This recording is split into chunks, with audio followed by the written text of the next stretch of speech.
Denizens of the interwebs. This is Double V, and this is Renaissance Heroes. This is an action shooter, old school arena brawling, one-shottery, better watch your back cause you will die instantly kind of game. Now I say it's old school because the modes of it to me feel old school. But also owned the idea that you can one-shot owned people. It feels like railguns. From Quake 2, you remember when Quake 2 came out, you could one-shot people with railguns, and it was fucking awesome because you better watch out for that railgunner. Yeah, that railgunner is going to take you out instantly if he knows what he's doing, so you gotta watch your back. This game's got some flair to it, and that's why I decided to check it out. There's things I like about it, and I also have some gripes, and we'll talk about that right now.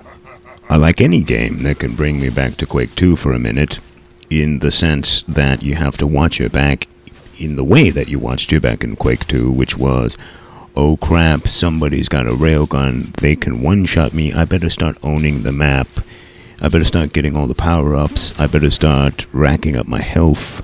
Now what's cool about this game is that everybody basically starts with a railgun. The crossbow they have is a fucking railgun, basically. You get one upgrade for it and you can start one-shotting people.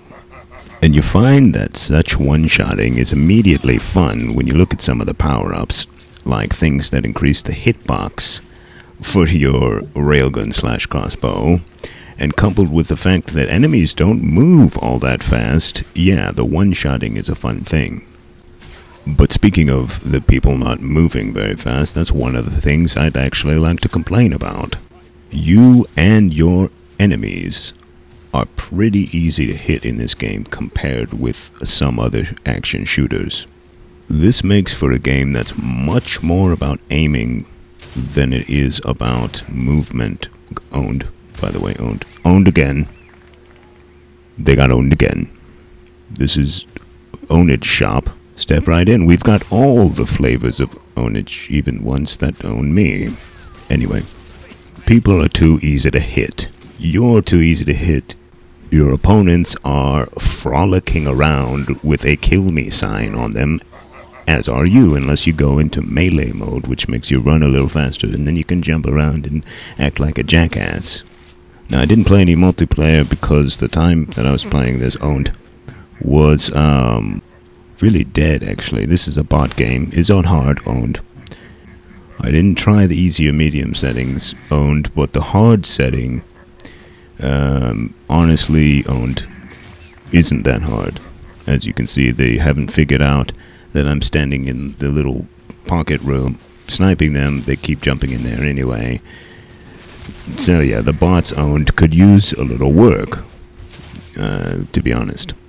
Now it's worth mentioning that in the duel mode owned, you can get a decent challenge out of a bot. In a duel owned in the right map, the bots will kick your fucking ass unless you know what you're doing owned.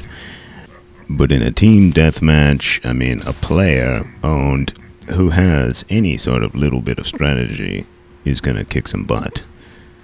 But back to the multiplayer, I didn't get a chance to play the game because it didn't seem like there were any on, which is strange. Maybe I just missed something. But I think there were like 2 other players on. Owned with a mega kill. Mega kill, yeah. We got the mega kill. Now, I do wish they had a little announcer owned that said stuff like mega kill, but Renaissance-y style. That would be fun. Developers, if you watch this, give me a Renaissance-y style commentator guy who says funny things about kill streaks. Hey, I'll even do it. Just tell me what to say. I think I missed an owned in there somewhere, I don't know. But yeah, as you've noticed by now, owned, a good strategy on this map in particular is to stand in one spot. So that could be seen as a negative thing. Now, I must say though, I did play some of the other maps, and they are well designed. They're very well designed, some of them. I don't remember what it was called, but the map I participated in a duel in was one of the best maps I've ever seen in any shooter ever owned. And I might have just been impressed because the bot was outclassing me, but I was impressed with the way the level was set up nonetheless. Owned? Jesus, this is getting a little bit difficult to keep track of, owned. But as for this map against bots, yeah, they need to do that flank thing a little more often. Owned. Other positive things about the game: the graphics, the environments, and the characters look really neat in this game, actually. And the graphics are obviously using a good engine. I think it's the Unreal 3 engine. Just from my experience, kind of looks like the Unreal 3 engine. That's a little bit unfortunate because the room I'm standing in on this map had the worst lighting that I saw in the game. It's got a weird lighting in this particular room, but for the most part, in most of the levels and everything, the graphics are pretty stellar. Now, performance-wise, it performs at a good frame rate, but I was experiencing, and I don't know if this was from recording at the time, but I was experiencing at times some little hiccups where it would, it not really stutter, but just, I don't know how to describe it. It is a stutter, I guess, but it's a different kind of stutter. It's a little hiccup that I haven't seen in any games yet until this one. It didn't happen often. You know, as you could see, I was able to get MVP against hard bots anyway, just from using a simple camper positioning strategy. And, you know, that's another thing. Let's just bring that up real quick. Because this game is so reliant on aiming and you kind of move slowly, your positioning in the map is extremely important. This is a camper-friendly game for sure.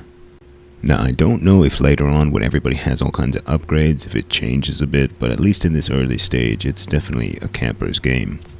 But, you know, it's fun for a lot of reasons. I did enjoy the game. I probably will play it again.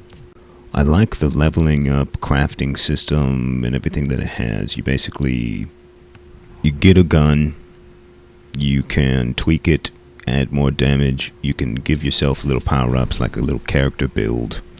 You choose a different character. I do like that it's character-based. Each characters have their own specialities.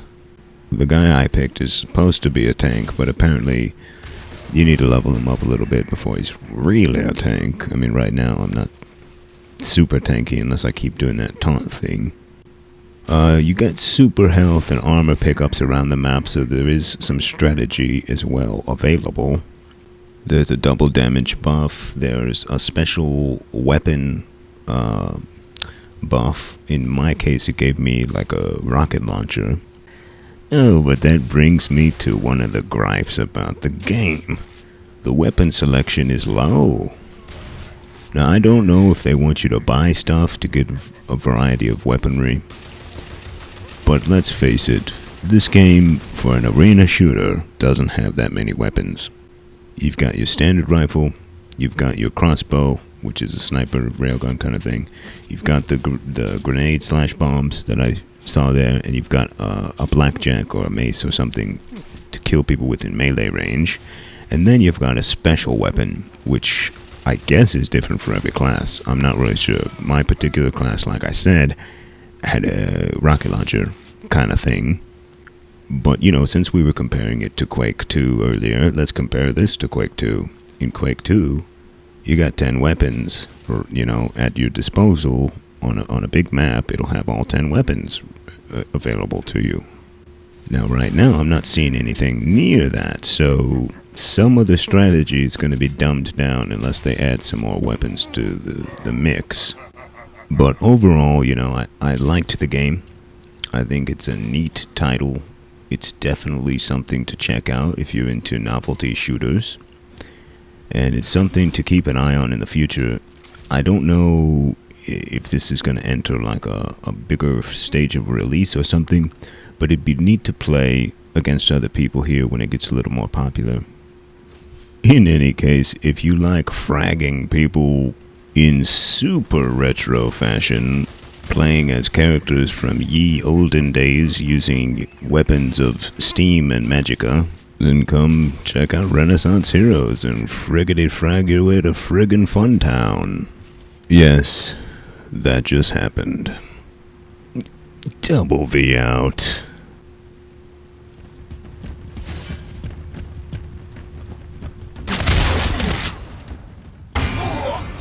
Come and get it!